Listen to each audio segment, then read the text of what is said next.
The Lord.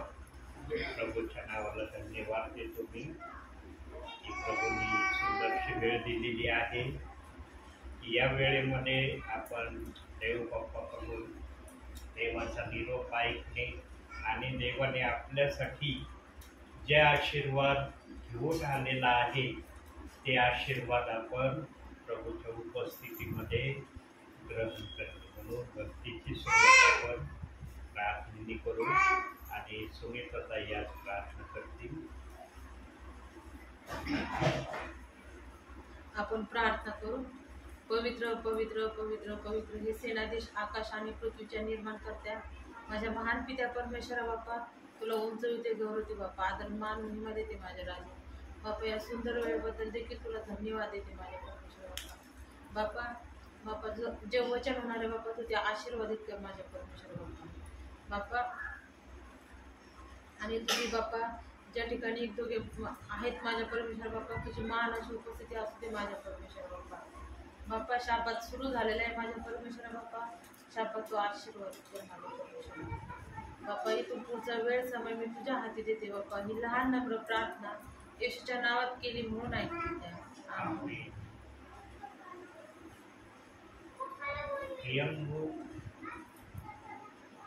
जगामध्ये प्रत्येक जण काही ना काही कारणामुळं एकमेकाच्या संपर्कापासून दूर राहण्याचा प्रयत्न करते. परंतु आमचा प्रभू त्याच्या नावावर जेवढे विश्वास ठेवणारे आहेत तेवढ्यांच्या तो संपर्कात असतो. आम्ही जरी संपर्कामध्ये राहण्याची इच्छा दाखवली नाही तरी प्रभू आमच्या संपर्काशिवाय राहत नाही. त्याला आमच्याशिवाय चैनच पडत नाही असं जर म्हटलं तर काय वावग होणार नाही. त्याला आमच्याशिवाय करमत नाही प्रियांनो. त्याचं सगळं लक्ष पृथ्वीवर असणाऱ्या प्रियजनांकडे 24 तास लक्ष लागलेलं आहे. आम्ही आमच्या समयामध्ये आमच्या इच्छेने देवाच्या संपर्कात राहण्याची इच्छा दाखवतो, पण प्रभू परमेश्वर प्रत्येक सेकंदाला आमच्या बरोबर तो राहण्याची अपेक्षा करतो. आणि त्याने केवळ अपेक्षा दाखवलेली नाही, अपेक्षेबरोबर त्याने एक कृतीही करण्याचं ठरवलं आहे. आणि ती कृती काय आहे ती आपण वचनातून पाहूया. काढूया यशायाचा ग्रंथ 49वा अध्याय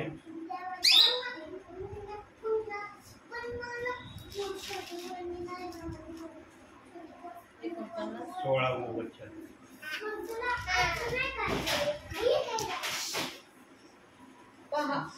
पहा मी तुला आपल्या तळ हातावर कोरून ठेवले आहे, तुझे पोट नित्य माझ्या दृष्टीसमोर आहे.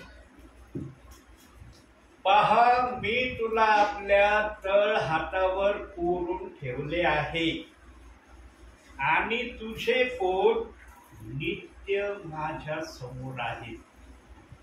पोट म्हणलं म्हणजे प्रभूचं लक्ष आमच्याकडे प्रत्येक वेळेला आहे. प्रत्येक क्षणाला तो आमच्याकडे लक्ष देतो आणि लक्ष देत नाही तर त्या लक्षाबरोबर काही गोष्टी तो आमच्या बरोबर करण्याची अपेक्षा करतो. प्रियांनो, देव काही जणांना वाटतं देवाला फक्त देणं आवडतं, देव फक्त देणं पसंत करतो, परंतु देव घेणं पण पसंत करतो. घेणं पसंत करतो म्हटलं की काही जणांच्या मनामध्ये असा विचार येतो की प्रभूला आम्ही पैशाच्या स्वरूपाने काय दिलं पाहिजे.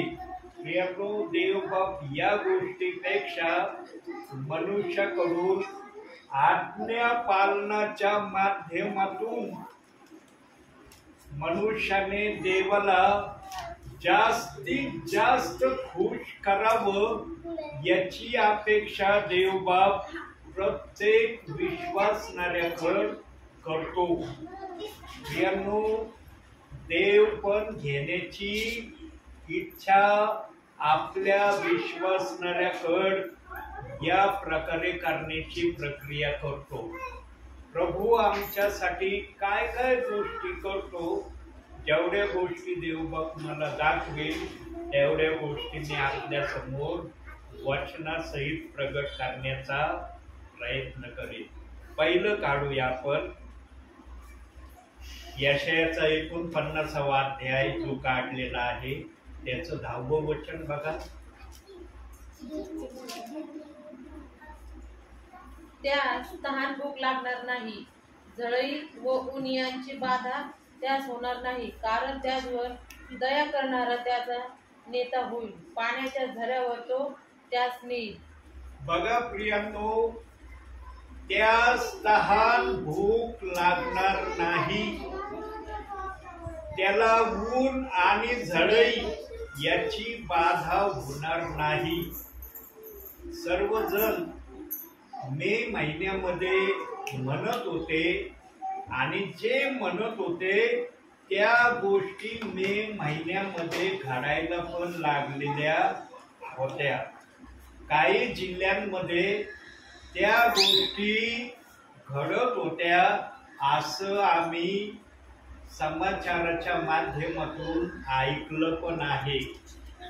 उष्माघाताचा काही जिल्ह्यांमध्ये प्रकार होऊ लागलेला होता आणि बातम्यांमध्ये सांगण्यात येत होतं वेळोवेळी की फार आवश्यक जर तुमचं काम असेल तरच तुम्ही घराच्या बाहेर पडा, जर तुमचं काम आवश्यक नसेल तर तुम्ही शक्यतो घराच्या बाहेर पडण्याचा प्रयत्न करू नका. आणि जेव्हा उन्हाचा टेम्परेचर महाराष्ट्रामध्ये 41-40 पर्यंत आला तेव्हा उन्हाच्या झळाया आपल्याला सहन होईना आणि ऊन आपल्याला जाणवायला लागलं होतं. प्रियांनो, 10 तारखेनंतर देव बाप्पाने जवळपास 15 दिवस सूर्य आपल्याला पाऊस दिला नाही. सूर्याचा प्रकाश जवळपास 15 दिवस आपण पाहिलंच नाही आणि एकसारखा पाऊस, झिमझिम पाऊस, जोराचा पाऊस एकसारखा सतत पडत राहिलेला होता. ज्या उन्हाच्या झळाया आपल्याला लागायला सुरुवात होऊ लागलेली होती आणि काही जणांना उष्माघाताचा त्रास जाणवायला लागलेला होता, तेव्हा देव बाप्पाने मनुष्याला सूर्यापासून संरक्षण मिळावं यासाठी पाऊस पाठवला आणि 15 दिवस जवळपास आम्हाला सूर्य दिसला नाही. एकसारखा पाऊस येत राहायचा आणि आम्हाला सूर्य अजिबात त्या वेळेमध्ये दिसला नाही. देव बाप जे पण करतो ते बोलून दाखवित नाही. जेव्हा मनुष्यावर कुठली संकट येण्याची प्रक्रिया देव बाप्पाला दिसली, देव बाप त्याची उपाय करतो आणि त्या उपायाचं आपण वचन पाहिलेलं आहे. आणखी काय करतो प्रभू बघूया. आणखी एक वचन, स्तोत्र संहिता 121 8वं वचन.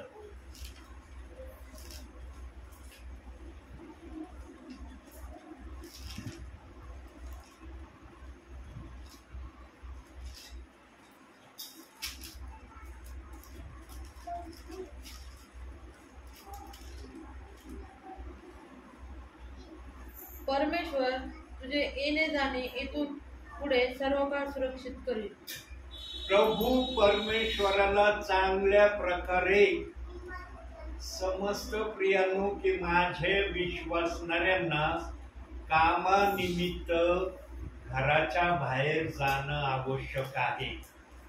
कुणी कामाला जाणार आहे, कुणी घरच्या काही वस्तू आणण्यासाठी जाणार आहे, कुणी प्रार्थनेच्या निमित्ताने बाहेर जाणार आहे.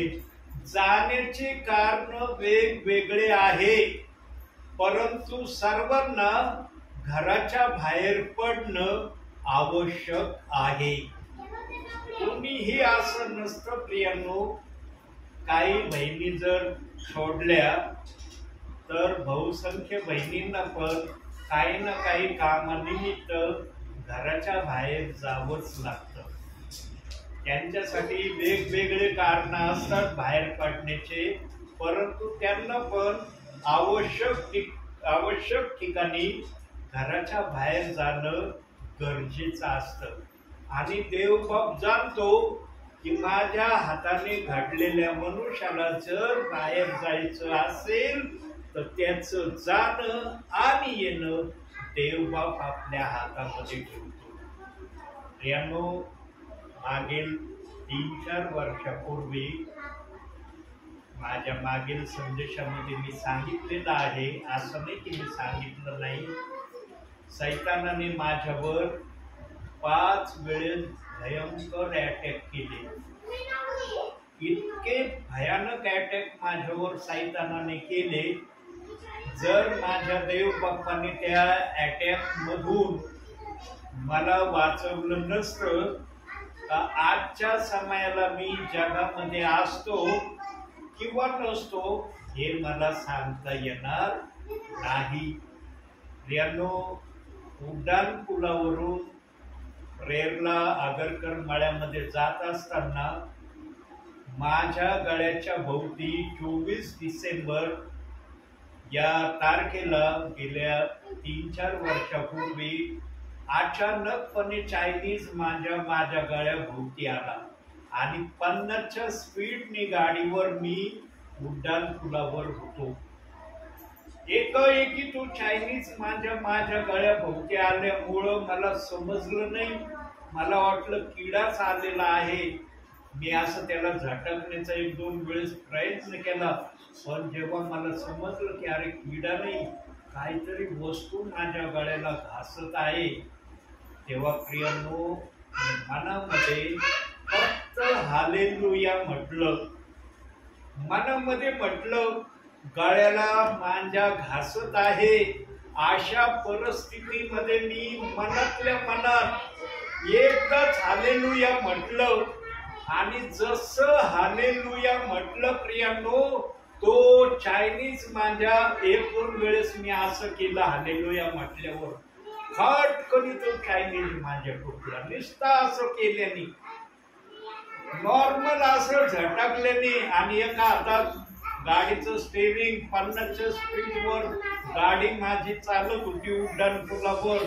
आणि अशा परिस्थितीमध्ये हालेलुया म्हणून 1 ते 2 वेळेस असं मी फक्त मला माहिती नव्हतं तो माझ्या एका काय त्याला मी असं हे केलं, खटकन ते तुटलं.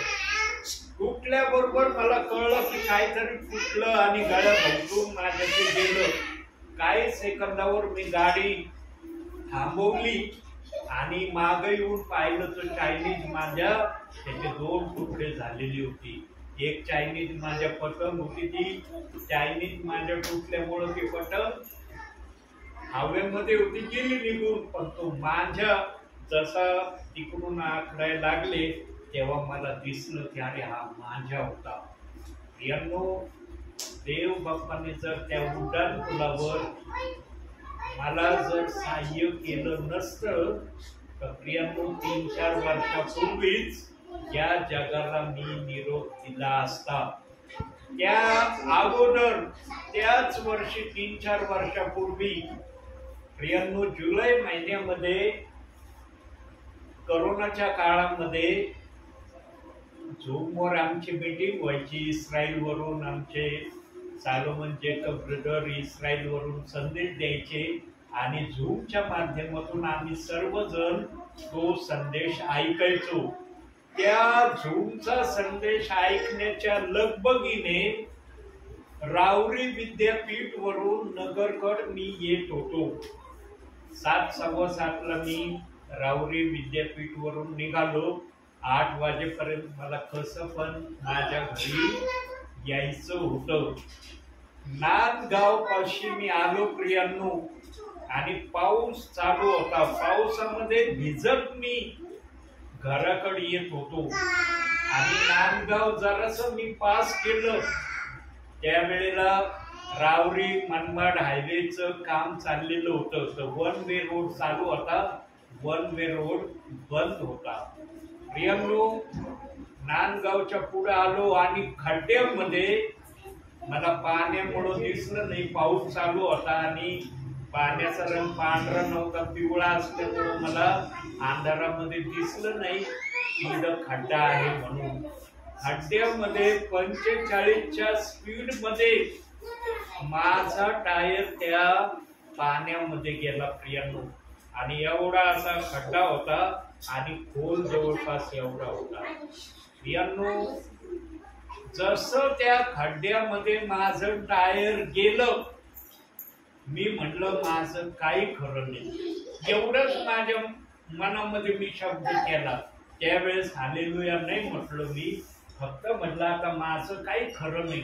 कारण खड्ड्यामध्ये जसं टायर गेलं 45च्या स्पीडनी, मला समजलं आता गाडीची काय अवस्था होईल आणि माझी काय अवस्था होणार आहे. प्रियांनो, देव बाप्पांनी त्याही ठिकाणी अशी मदत मला केली.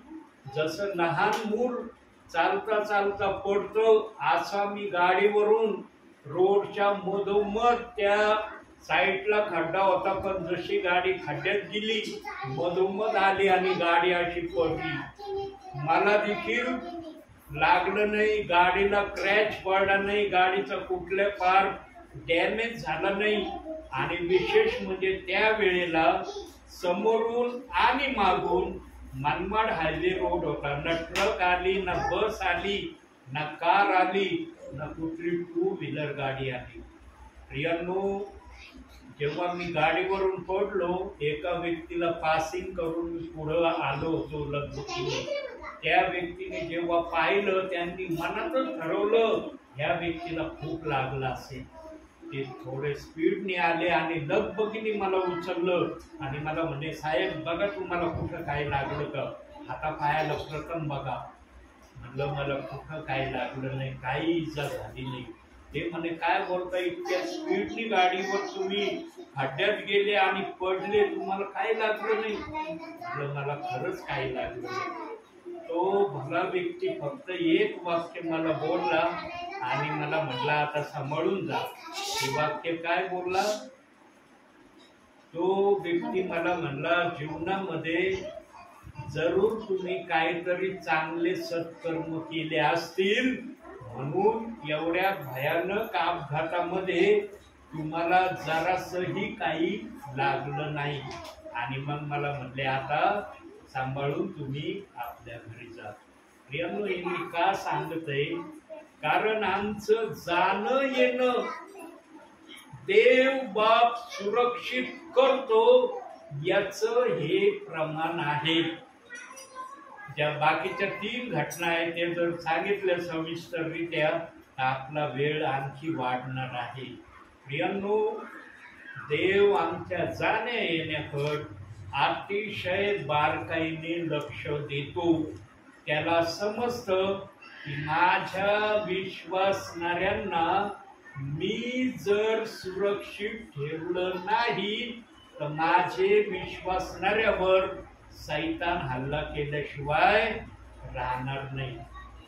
आणि जेव्हा पण या ज्या 2 घटना मी सांगितल्या, या दोन्ही घटनेच्या वेळेस मी प्रभूच्या सेवेमध्ये होतो.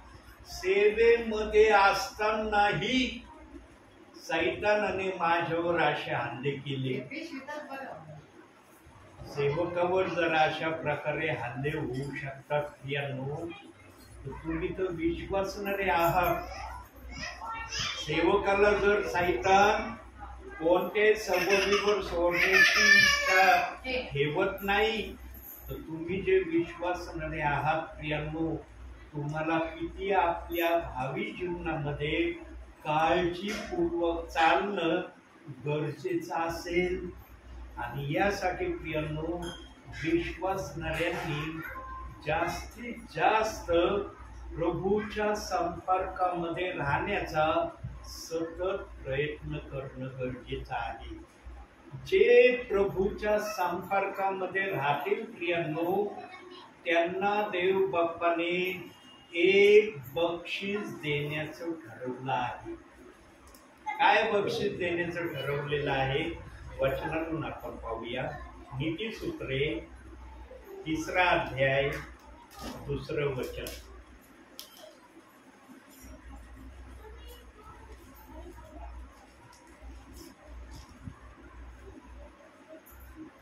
दया व सत्य ही तुला न सोडत त्यांची माळ तू आपल्या गळ्यात वागवी.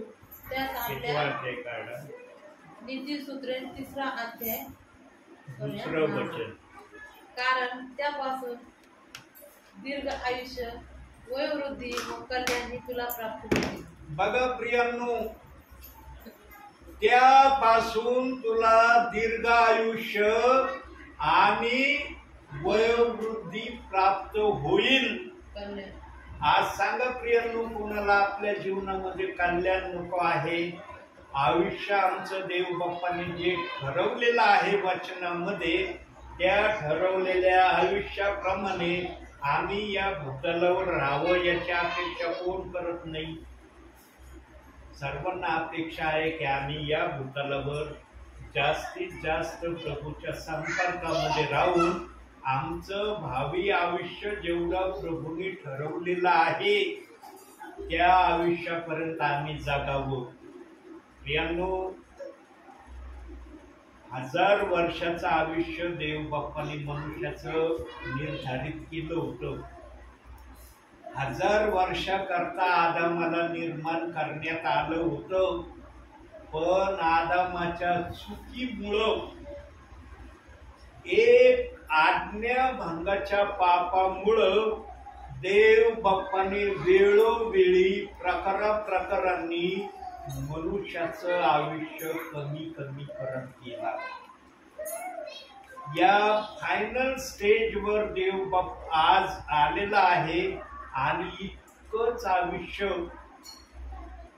वचनाप्रमाणे आजची जी तरुण पिढी चाललेली आहे किंवा जी उदयास पुढील तरुण पिढी येणार आहे, त्यांच्या संदर्भात देव बाप्पाने वयोमर्यादा निर्धारित करून ठेवली आहे. किती वयोमर्यादा केली पाहूया. स्तोत्र संहिता 90 10 वचन.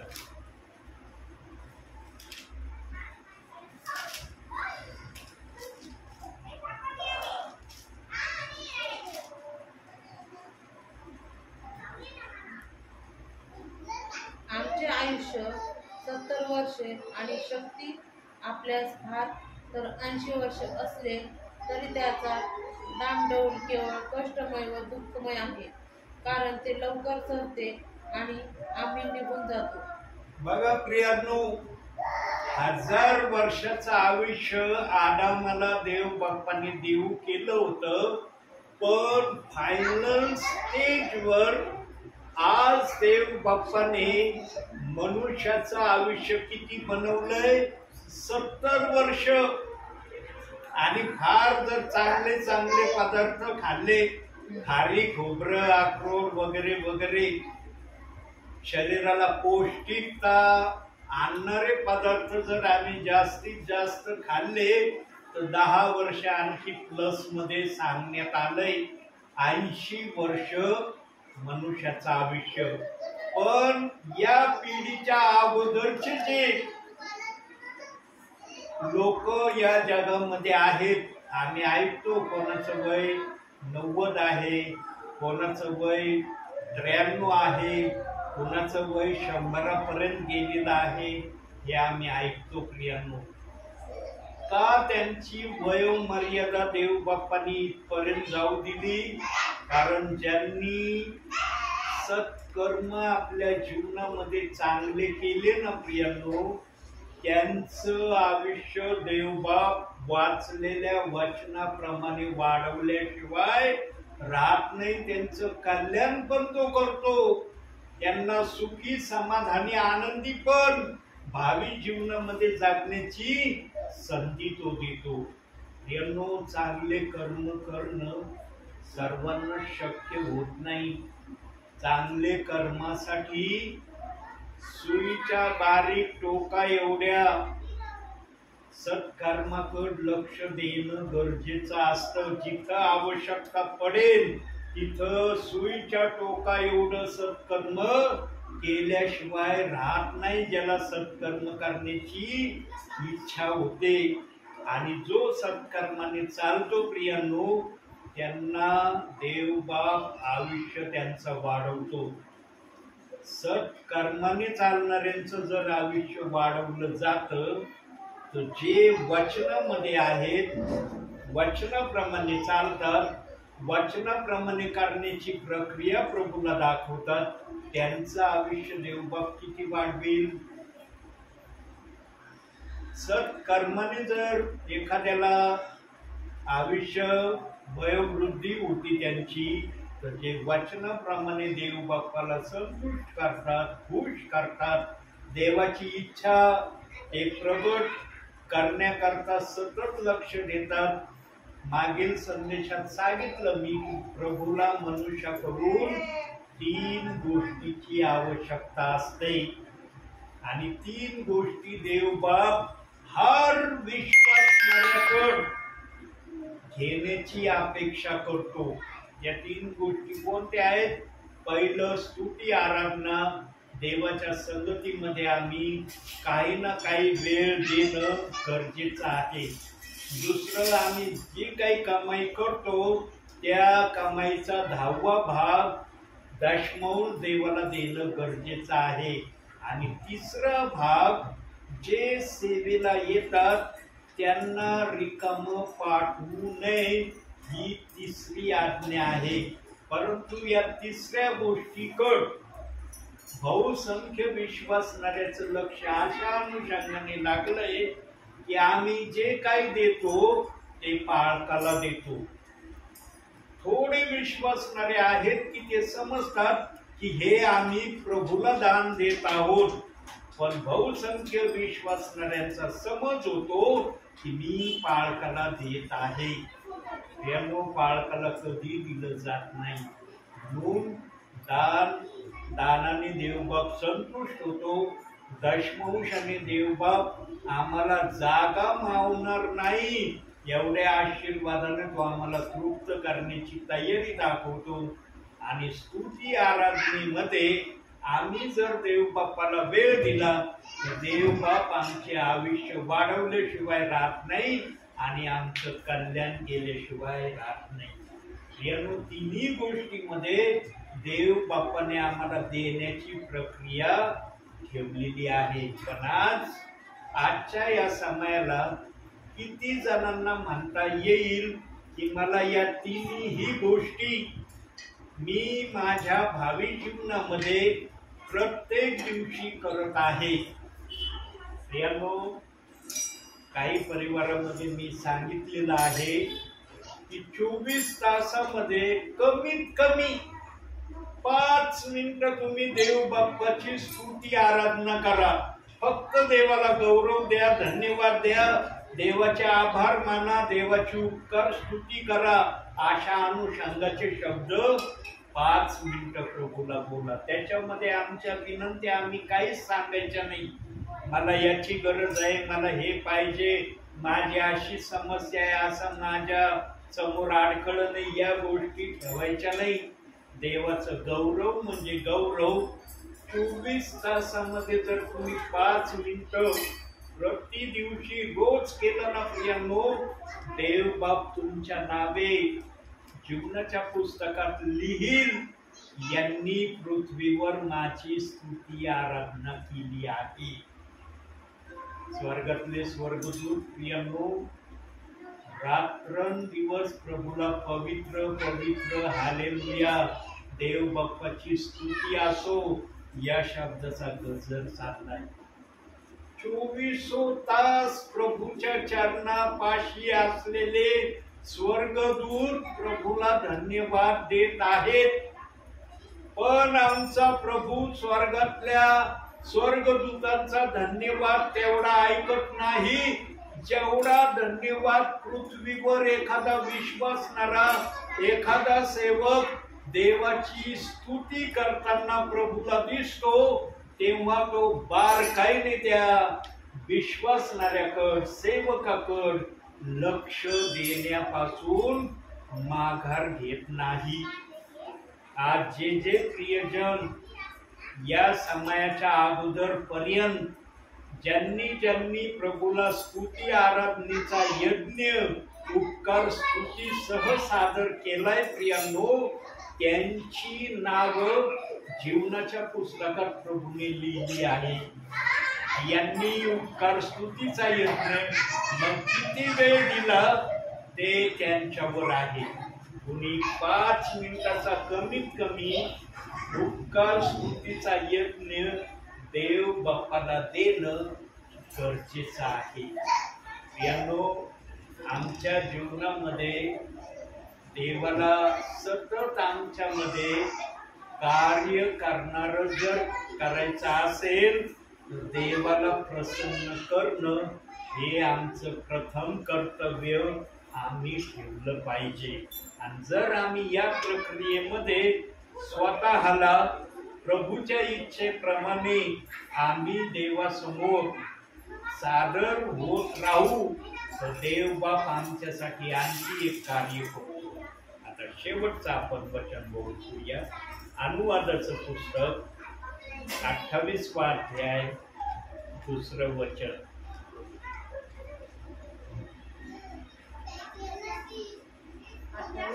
दुसरं वचन. तू आपला देव परमेश्वर ह्याची वाणी ऐकशील तर हे सर्व आशीर्वाद तुझ्याकडे धावत येतील. यानो आशीर्वादाने आमच्याकडे पळत आलं पाहिजे. आशीर्वादाच्या माग आम्ही कधी पळू नये.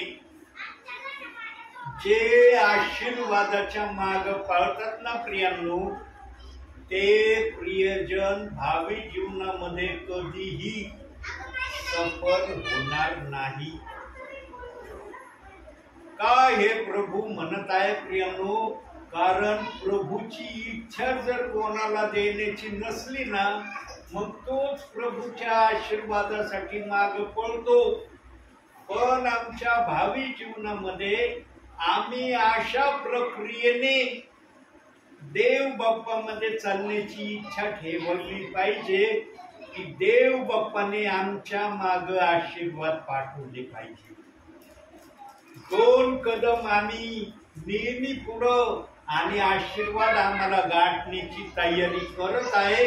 असं ज्यांच्या जीवनामध्ये जे विश्वासणारे अशा रीतीने चालण्याचा प्रयत्न करतील हे प्रियजन पृथ्वीवर प्रभूच्या नावाने आशीर्वादित झाल्याशिवाय राहणार नाही. प्रियांनो ज्यांना देवबाप देत राहतो ना त्यांच्या भावी जीवनामध्ये फार कमीरित्या प्रॉब्लेमीमध्ये ते चालत आहे असं माझ्या प्रत्ययास आलंय.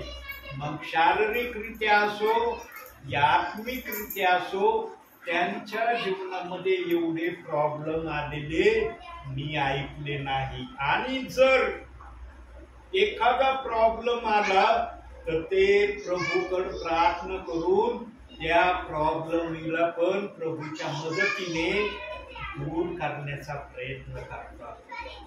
पण जे आशीर्वादाच्या माग पळतात ना प्रियांनो त्यांच्या समोर नेहमी माझ्यासाठी प्रार्थना करा. माझ्या समोर ही समस्या आहे, माझ्या समोर ही अडचण आहे, माझ्या समोर हे संकट येऊन थांबलं आहे. काही ना काही त्यांच्या जीवनामध्ये एक सारख्या समस्या येत राहतात. प्रियांनो, समस्या येणं पण कधी कधी चांगलं असतं, कारण त्या समस्याने आम्ही मजबूत होऊ शकतो. म्हणून नीतिसूत्र 24:10 मध्ये सांगितलंय, संकटकाली तुझे जर धैर्य खचले तर तुझी शक्ती अल्प होय.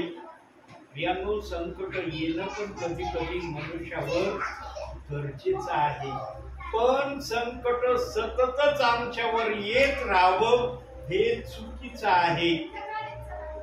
एक सारखे संकट कोणावर येतात प्रियांनो?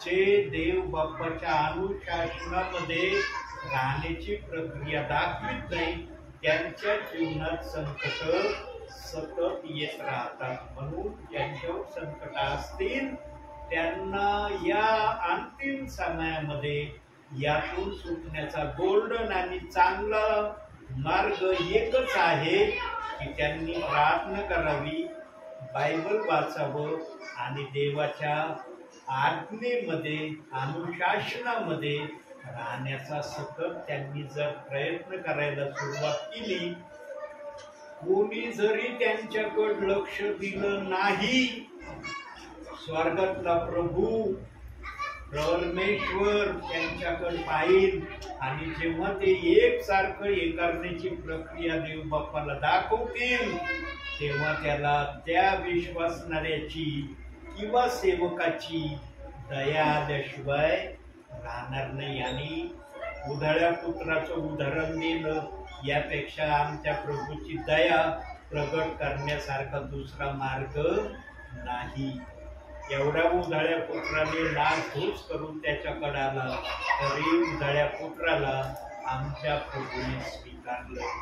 यामुळे आमच्या प्रभूचं हृदय दयेने भरलेलं हृदय आहे आणि या दयेने भरलेल्या हृदयाला जर आम्ही त्याच्या इच्छेप्रमाणे वागून त्याच्या समोर स्वतःला सादर केलं तर तो आम्हाला ओतप्रोत आशीर्वाद दिल्याशिवाय कदापिही राहणार नाही. म्हणून देवाचे आशीर्वाद जर आम्हाला हवे असतील तर देवाच्या आज्ञेप्रमाणे चालण्याशिवाय आम्हाला दुसरा पर्याय नाही. म्हणून आजच्या या छोट्याशा संदेशातून देव तुम्हाला आणि मला भरपूर आणि भरपूर आशीर्वाद देऊ. आमेन.